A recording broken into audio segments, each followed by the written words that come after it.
வணக்கம் மக்களே, இது உங்கள் ராகுலன்.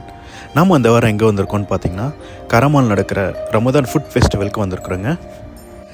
கூடத்தை பற்றி சொல்ல அவசியமே இல்லைங்க. இது கேரளேட் அத்தன்டிக் டிஷ்ஷஸ்லாம் இருக்கிறதுனால கேரளேட் பீப்புள்ஸ் நிறையா பேர் இருந்தாங்க. ஈவன் தமிழ் பீப்புள்ஸும் நிறையா பேர் வந்திருந்தாங்க. இருந்த டிஷ்ஷில் எனக்கு ரொம்ப பிடிச்சிருந்தது இந்த பிடியும் கோழியும்.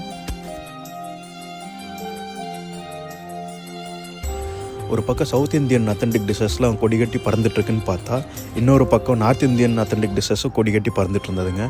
கூட்டம்னு பார்த்தீங்கன்னா 2 சைடும் சரிசமமாக தான் இருந்துச்சு. பட் எண்ட் ஆஃப் த டே நம்மளுக்கு அந்த ஃபுட் என்ஜாய் பண்ணுறது தான் முக்கியம் இல்லையா? நல்லா தாங்க போச்சு. இந்த ஃபெஸ்டிவல்லையே ஃபுட்டை விட எனக்கு ரொம்ப பிடிச்சிருந்த விஷயம் லைட்டிங்ஸ் தான். விதவிதமாக டிஃப்ரெண்ட் ஸ்ட்ரெச்சர்ஸ் இதெல்லாம் க்ரியேட் பண்ணி அதில் லைட்டிங்ஸ்லாம் பண்ணியிருந்தாங்க. எஸ்பெஷலி அதில் ஒரு பீரங்கி ஷேப்பில் ஒரு ஸ்ட்ரெச்சர் ரெடி பண்ணி அதில் சுற்றி லைட்ஸ் எல்லாம் வந்து போட்டு வச்சுருந்தாங்க. அது ரொம்பவே பிரம்மாண்டமாக இருந்தது. உங்களுக்கும் டைம் கிடச்சா கண்டிப்பாக போய் எல்லோரும் என்ஜாய் பண்ணி பாருங்கள். உங்களிடம் இருந்து விடைபெறுவது உங்கள் ராகுலன்.